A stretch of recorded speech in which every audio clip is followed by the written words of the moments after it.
Shalom, shalom, que Dieu soit béni encore de vous revoir sur la chaîne.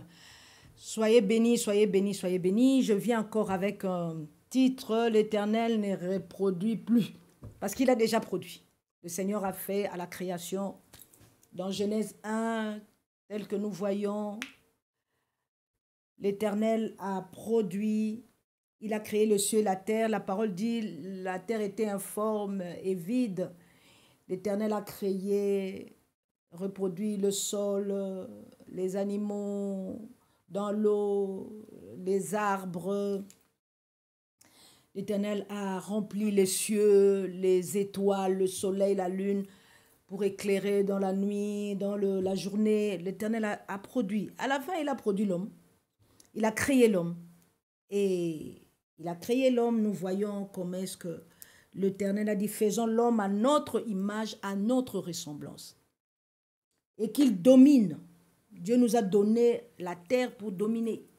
Que l'homme domine sur la terre. Que l'homme soit fécond. Il dit dans verset 28, chapitre 1, Dieu les bénit et Dieu leur dit, soyez féconds, multipliez, remplissez la terre, assujettissez-la et dominez sur les poissons de la mer, sur les oiseaux du ciel et tout animal qui se meut sur la terre. Donc Dieu a produit toutes choses. Il nous a donné le pouvoir de la reproduction. Donc c'est à nous de continuer l'œuvre de Dieu. Comme aujourd'hui, nous continuons les actes des apôtres qui sont dans la parole de Dieu. Aujourd'hui, les actes des apôtres continuent avec nous sur la terre, avec l'Église. Alors, Dieu a fait et il nous a donné ce pouvoir de refaire les choses. Et comme nous voyons d'ailleurs avec Sarah dit au chapitre Genèse 4, le verset 1, il dit, Adam connut Ève, sa femme, elle conçut et enfanta Caïn, et elle dit, j'ai acquis un homme de par l'Éternel. Donc, l'Éternel m'a aidé à avoir cet enfant. Donc, elle a produit, elle a reproduit, mais avec l'aide de l'Éternel. Ce n'est plus l'Éternel qui a créé, mais c'est elle qui le fait et qui dit, mais tout ceci avec l'aide de l'Éternel, tout ce que nous faisons, tout ce que nous reproduisons, tout ce que nous rendons gloire à l'Éternel, nous rendons gloire à Dieu, parce que c'est lui qui a fait en sorte que nous puissions avoir les mêmes choses, reproduire les mêmes choses, avoir le pouvoir de la création, avoir le pouvoir de reproduire, de multiplier, de dominer. Alors, je reviens dire vraiment, Seigneur, gloire à toi. Gloire à toi pour la façon dont tu as aimé l'homme, la façon dont tu as donné la valeur à l'homme. Nous n'avons pas compris. Pauvre en est Ève, avec la curiosité des hommes. Parce que les hommes, nous sommes curieux, nous voulons tout savoir. Nous voulons, dans cette curiosité, nous entrons même dans l'occultisme parce que nous voulons comprendre des choses. Nous cherchons. L'homme a un mystère de chercher Dieu qui nous a échappé. Nous avons échappé dans le jardin d'Éden. Donc nous avons cette curiosité, nous avons cette recherche qui continue, qui n'aboutit pas à la recherche du spirituel, à la recherche de Dieu. C'est pour ça que d'autres personnes rentrent dans les sciences occultes parce qu'ils se disent que là-bas, je vais trouver quelque chose qui me manque, l'insatisfaction. Nous sommes sortis du jardin d'Éden, cette satisfaction que nous avions autrefois, que Adam avait autrefois, que Ève avait autrefois auprès de Dieu, il y a plus. Parce qu'en nous séparant de Dieu, nous avons perdu la lumière. Nous avons perdu cette suffisance que nous avions. Parce que rester dans la présence de Dieu, il y a une autosuffisance. On n'a pas envie de sortir. Quand on reste dans la présence de Dieu, souvent on n'a pas envie de sortir. Tu as envie de rester. Et c'est là, je vois comment est-ce que Adam et Ève étaient dans le jardin avec le Père. Il était avec notre Seigneur. Il était avec Yahweh.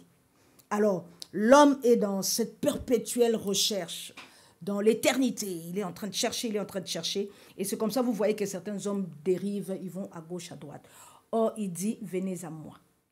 Il nous ouvre les mains. en passant par Jésus-Christ. Il dit le seul médiateur entre Dieu et les hommes, c'est Jésus-Christ. Alléluia. Alors, je viens encore pour parler de cette reproduction où le Seigneur a mis en l'homme cette recherche du mystère, cette recherche d'éternité, cette recherche de Dieu, de notre Créateur, cette soif-là que nous avons, que l'homme a. Alors, Adam et Ève ont été trompés dans le jardin par rapport au serpent, au diable qui est venu pour lui dire que, en fait, qu'est-ce que Dieu vous a réellement dit? Réellement, là, c'est pour mettre le doute. Parce que quand quelqu'un te dit, est-ce qu'on t'a dit vraiment? Tu vas commencer à réfléchir. Mais il te dit que non. Il t'a dit que si tu manges, tu vas mourir. Non. Tu deviendras comme lui, tu deviendras comme Dieu. Or, Dieu nous avait tout donné. Quel Dieu est esprit? Oh, la parole de Dieu dit Dieu est lumière. Donc, Adam et Ève, qui ne savaient même pas qu'ils avaient un corps, la nudité n'est venue qu'après avoir mangé, après avoir désobéi. Mais en fait, Dieu est lumière. Ceux qui s'approchent de lui est lumière aussi. Donc, en étant esprit dans ce jardin, en fait, ils étaient la lumière. Parce qu'ils collaboraient ensemble. Mais quand ils ont péché, tout de suite, ils se sont vus nus. Donc, il y a eu la conscience de la chair. Et en même temps, l'obscurité, parce qu'ils se sont éloignés de Dieu. Eux-mêmes se sont éloignés de Dieu. Ils ne pouvaient plus rester à côté de Dieu. Il dit, Dieu l'appelle, il dit, Dieu revient dans le jardin, il dit, où es-tu? Il dit, je suis caché. Il dit, je suis nu. Mais qui t'a dit que tu es nu? Ah, c'est parce qu'il y a eu quelque chose entre nous. Alors, ce Dieu-là, comme il avait donné de la valeur à l'homme, il a laissé pendant un certain temps l'homme à sa recherche. Il envoyait les prophètes, il envoyait après, il a envoyé Abraham, il est parti chercher Abraham. Il a marché avec Abraham. Il a dit à Abraham, maintenant moi je vais marcher avec ta descendance. Nous sommes tous les créatures de Dieu.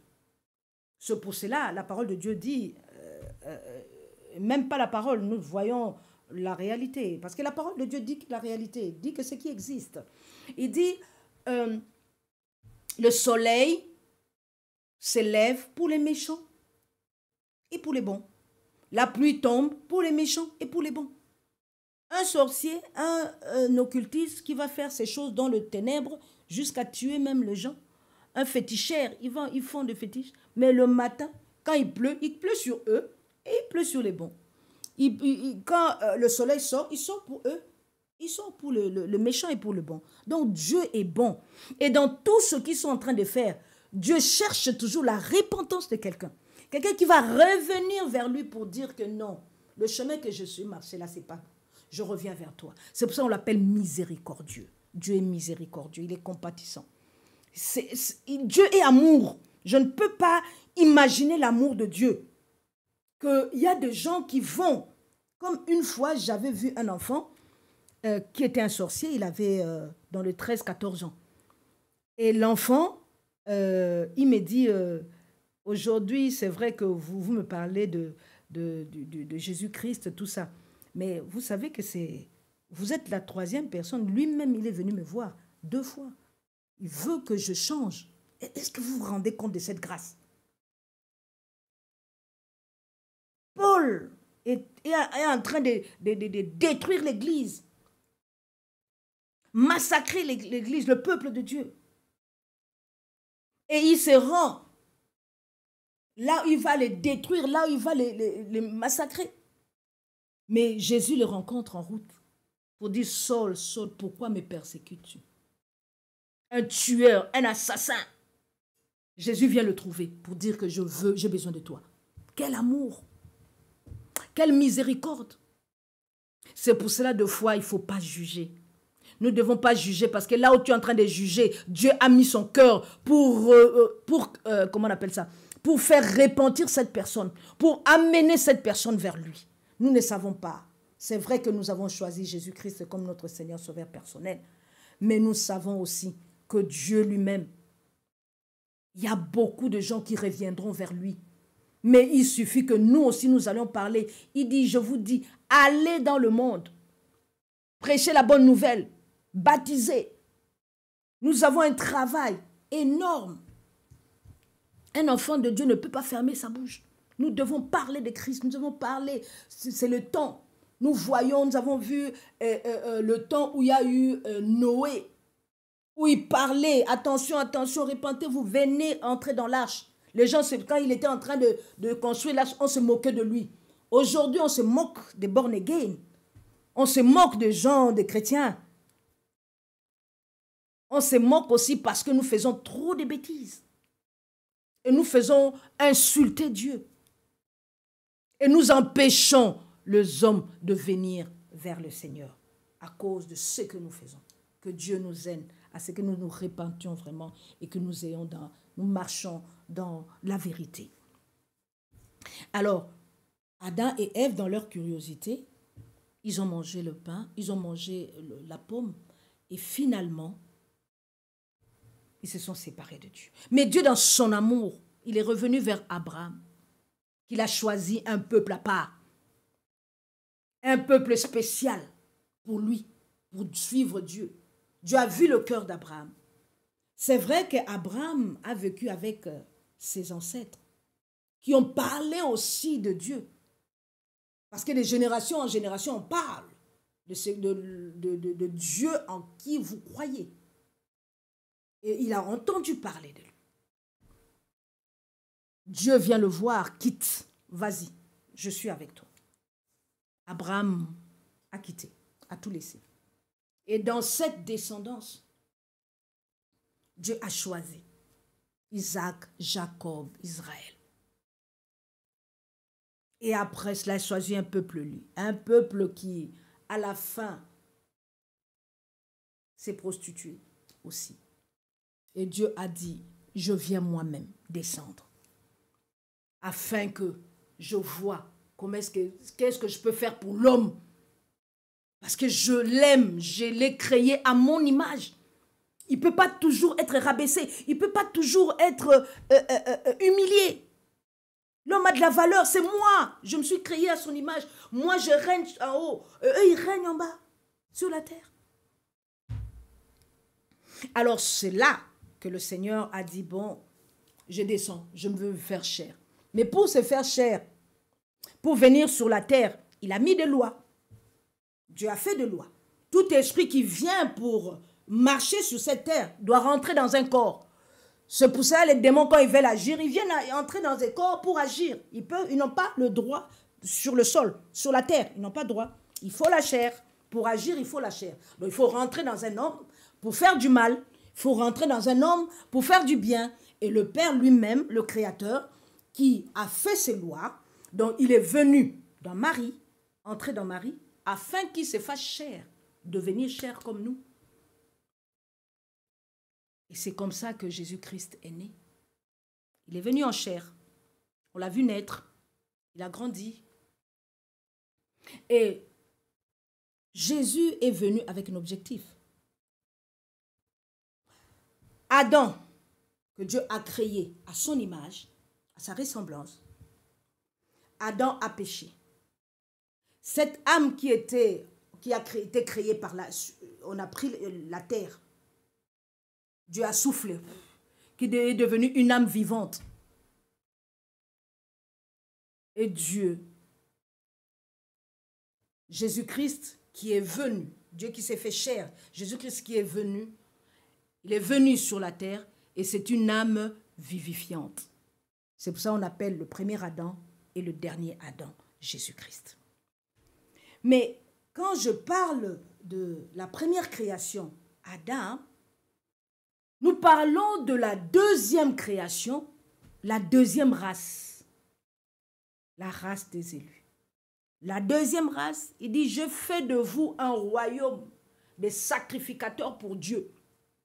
Donc il y a un nouveau royaume. Il dit, Jésus lui-même quand il est venu, il disait, répentez-vous, le royaume de cieux est arrivé. Le royaume de cieux est proche de vous. Donc ceux qui acceptent Jésus rentrent dans ce royaume. rentre dans le bateau où, quand il y avait Dieu voulait détruire le monde, il a dit à Noé, va créer cette arche, va fabriquer cette arche. Aujourd'hui, l'arche est descendue. Jésus a dit, je suis là, l'église. Venez entrer dans l'église, afin que quand l'hécatombe va tomber, quand je vais détruire, que vous ne soyez pas dans la destruction, mais que vous soyez protégés dans l'église.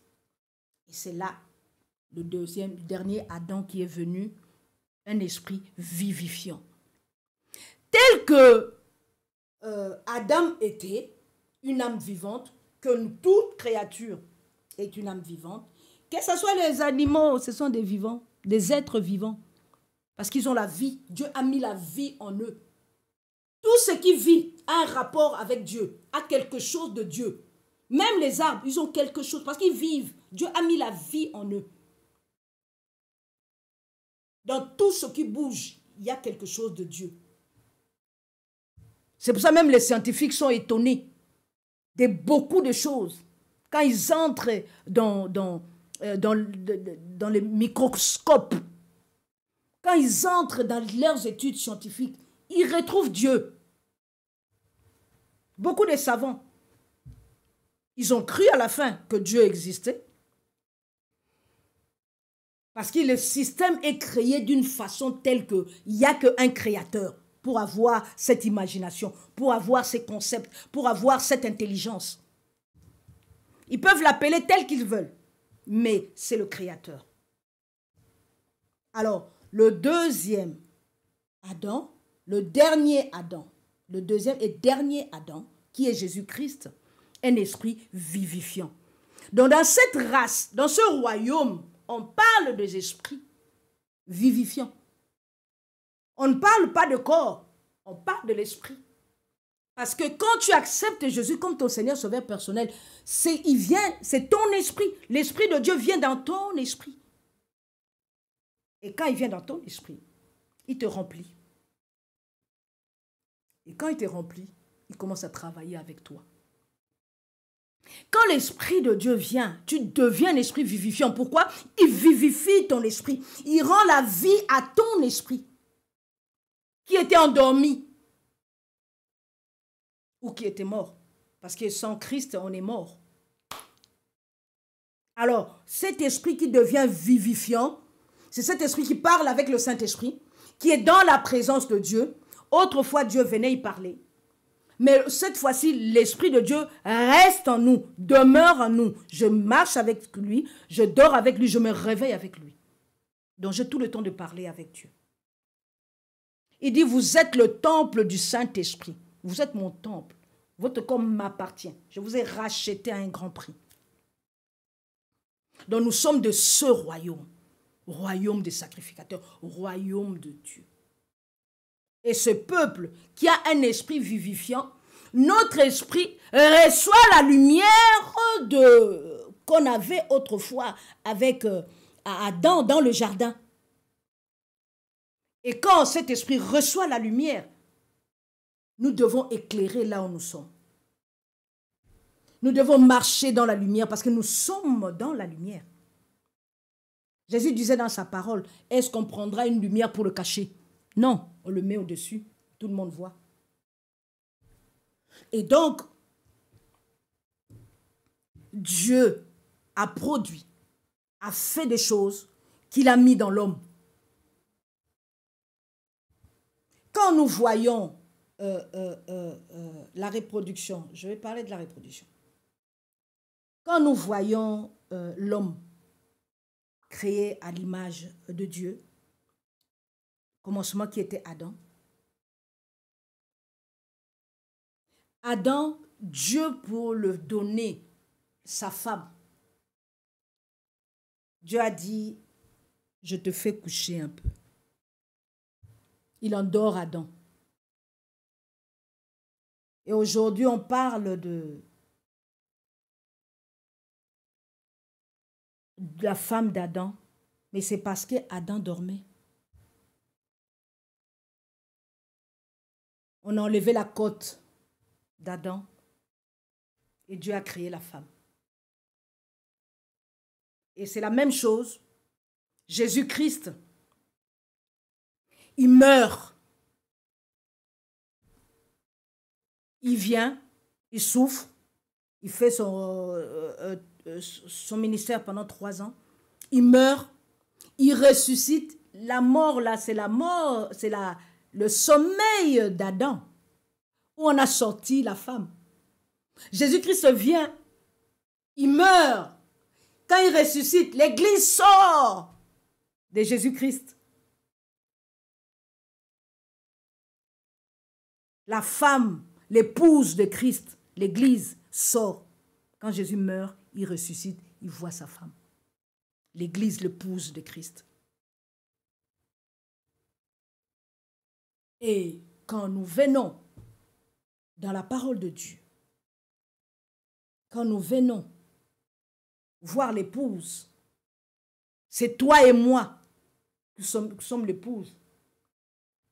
Et cette épouse a un corps, le corps de Christ. Toi, tu peux être l'ongle, tu peux être le doigt, le bras, la jambe, la cuisse, le genou, le cou. Mais lui-même, le mari, lui-même l'époux, c'est la tête. La tête de l'Église. Et la tête, quand je regarde la tête voit tout. Je veux manger. Je ne vois pas. Si mes yeux sont fermés, je ne vois pas. On me met la nourriture devant, je ne vois pas. Donc, il faut que je commence à tâtonner pour voir là où il y a le truc, pour prendre même ça et monter dans ma bouche pour manger. Mais or, si mes yeux sont ouverts, tout de suite, je vois la nourriture, je prends, je mange. Christ est la tête de l'Église. Nous avons des choses à voir devant. Il y a des choses que nous ne voyons pas. Christ voit de loin. Il voit notre avenir, il voit ce qu'il y a devant nous. Il voit les scandales, il voit les troubles, il voit la paix, il voit la bénédiction. Tout cela, il voit, la tête voit. Donc, confions-nous à la tête. Confions-nous à l'époux. Parce que lui, il voit toutes choses avant que toi, tu n'aies vu. Nous sommes que le corps, il est la tête. C'est lui qui réfléchit au programme qu'il a fait pour nous. Et j'ai vu un système de reproduction qui est incroyable. J'ai compris que Dieu, il n'y a plus un système que Dieu fait encore. Il n'y a pas une création que Dieu fait encore. Dieu nous a laissé de reproduire tout, de créer tout. Parce que dans tous les cas, dans la parole de Dieu dit, notre époux, il dit que je vous laisse la gloire. Il dit au Père, je leur laisse la gloire que tu m'as donnée quand je suis venu sur terre. Donc maintenant, cette gloire-là, je donne à l'Église, je donne à mon épouse. Allez-y. Dominez. Ce que j'avais dit à Adam avant, je dis au dernier Adam, allez, remplissez. Soyez féconds, dominez. On nous a laissé ce pouvoir. Il dit ceux qui ont cru, Marc 16. Ceux qui croiront, ceux qui auront cru. Donc tous ceux qui croient là, ils ont la capacité. Nous allons lire Marc 16 rapidement. Marc 16, le verset 15 à 18. À 18, il dit, Jésus maintenant confie à l'Église, à son épouse, allez par tout le monde, prêchez la bonne nouvelle à toute la création. Celui qui croira sera baptisé. Mais celui qui ne croira pas sera condamné. Voici les miracles qui accompagneront ceux qui auront cru. En mon nom, ils chasseront les démons, ils parleront de nouvelles langues, ils saisiront des serpents. S'ils boivent quelques breuvages mortels, il ne leur fera point de mal. Ils imposeraient le main aux malades, les malades seront guéris. Quand je reviens à Éphésiens,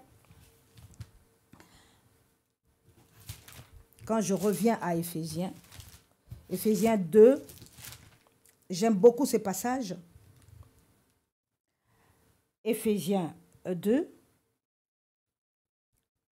je lis la parole de Dieu. Il dit au chapitre 1 du verset...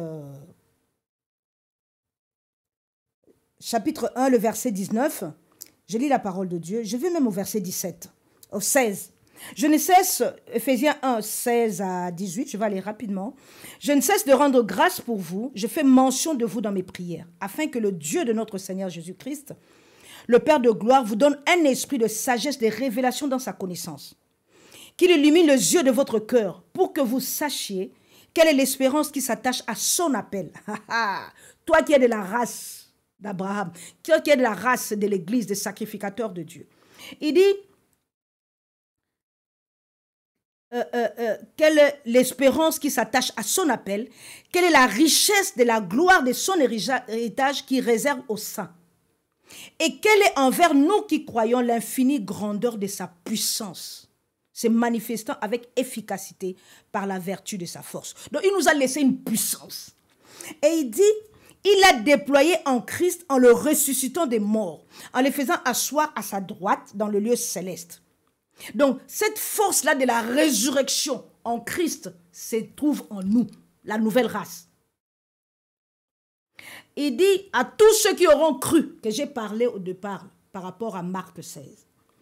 Il dit au-dessus, il dit qu'il a laissé au-dessus de toute domination, toute autorité, toute puissance, toute dignité, tout nom qui peut être nommé non seulement dans ce siècle présent, mais dans le siècle à venir. Il a tout mis sous ses pieds.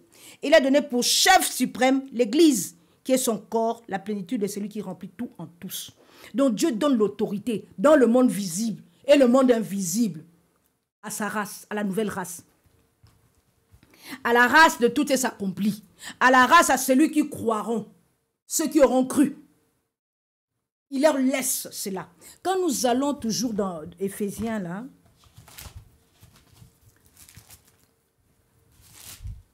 Éphésiens 3, le verset 20, il dit, « Or, à celui qui peut faire, par la puissance qui agit en nous, infiniment, au-delà de ce que nous demandons ou nous pensons.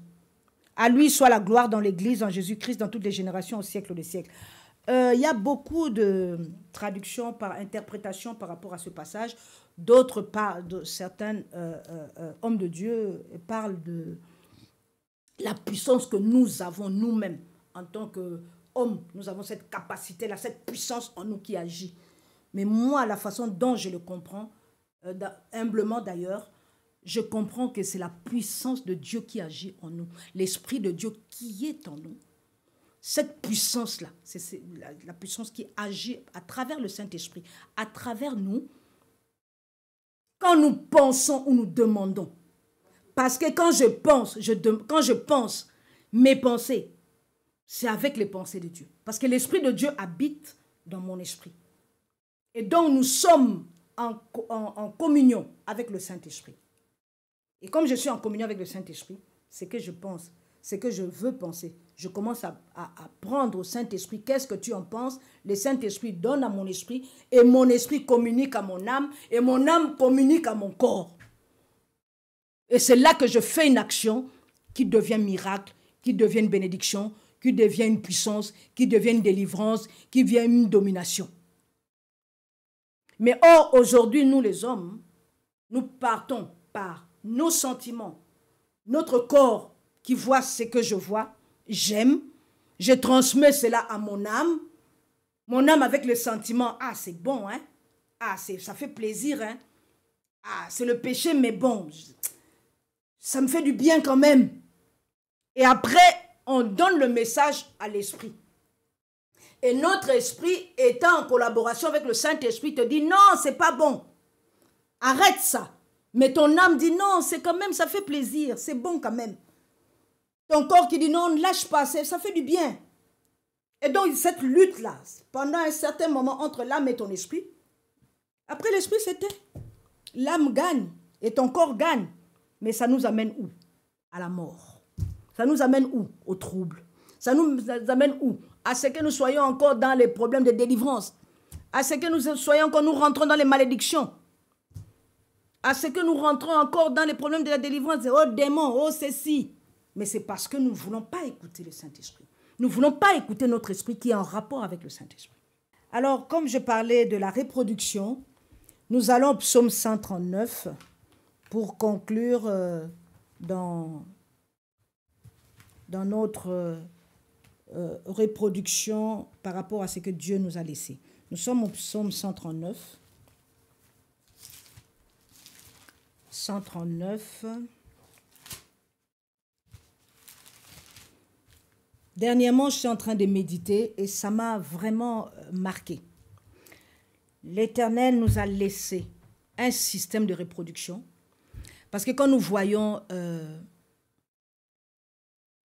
les arbres qui poussent, quand nous allons dans les forêts, les gens ne vont pas prendre les mangues, les avocats pour planter.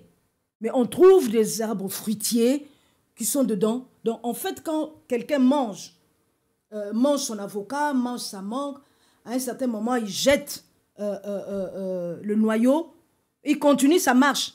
Mais la façon dont ça va rentrer dans l'eau, sous la terre, avec les pluies, la façon dont ça va commencer à se reproduire, on ne va rien comprendre. Mais on sortira un jour, on voit des arbres fruitiers, on voit comment il y a un système de reproduction que Dieu a laissé en place.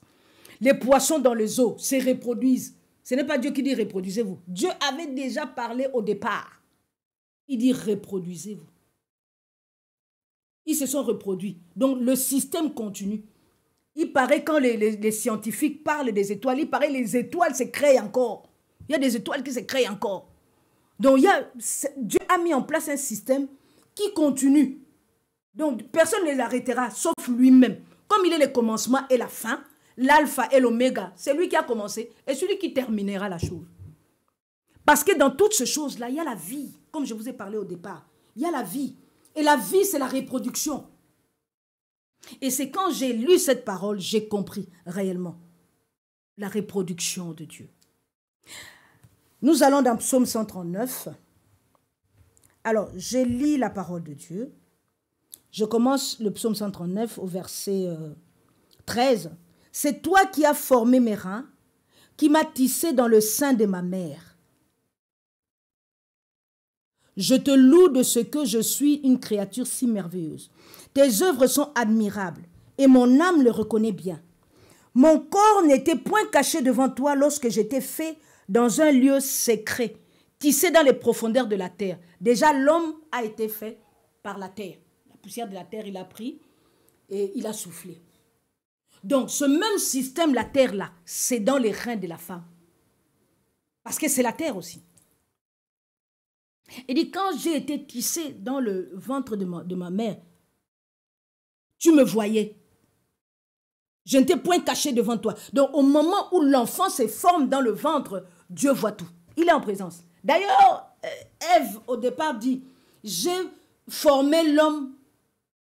On parle de Caïn, son premier fils. Il dit, j'ai formé l'homme avec l'aide de Dieu. Donc, Dieu le voyait. Dieu était là.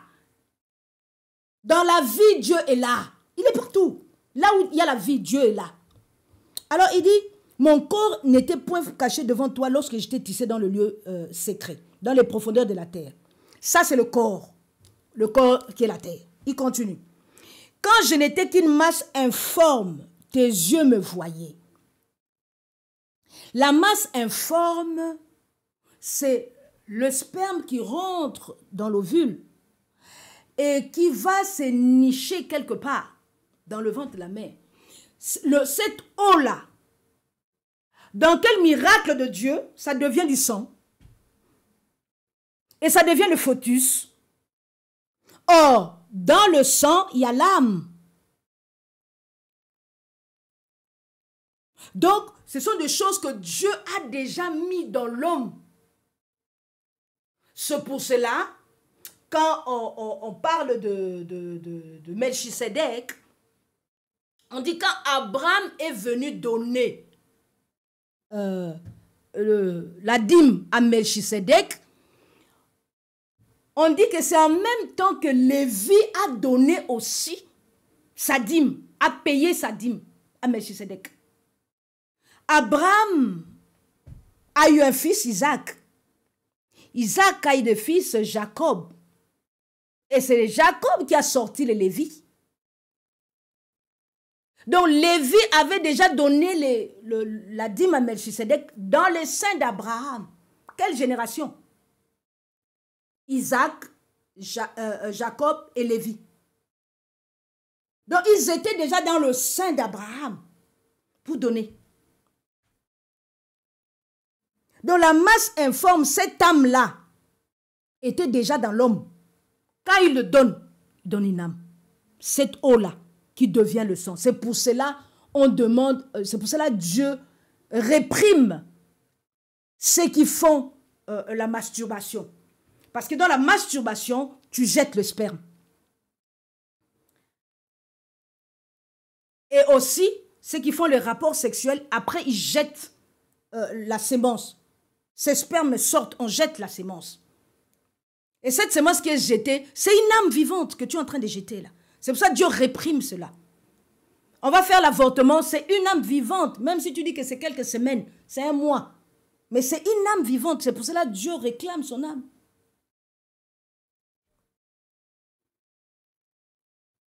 Certaines personnes n'arrivent pas à arrêter. Pourquoi? À un certain moment, quand vous le faites, comme c'est la désobéissance, un esprit vient habiter. Et pour arrêter cette histoire, ça devient difficile. Il te faut la délivrance. Parce que ton esprit a été programmé dans ces choses-là.